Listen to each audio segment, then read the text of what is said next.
Dagko kayo guys. Bukat kayo nga bukot langgana guys. Kung avocado guys. Nana avocado guys. Nakatawa ang gulit sa avocado guys. Kaya nabugatan siya guys. Sa kadagko sa buhay. Nakatawa siya guys. Nakabugat sa avocado guys. Pagdagan sa susing diri guys. Oh, avocado niyo guys. Kung asa ako mato, sunda-sunda ko ha. Oh. La, avocado guys. Avocado guys. Oh. Sunda ko dali. Sige, lakaw-lakaw ang gagulat sa avocado guys, sa planggana guys. Puno ang avocado guys.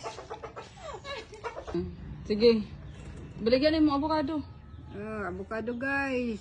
I-order na ni guys, avocado. Kita pa gusto mag-order avocado guys. Napadiri guys. Ganta ni avocado. Ilang kilo? Tag 30 lang ang kilo guys. 30 lang kilo avocado guys. Ingon unsa imong avocado lami ba?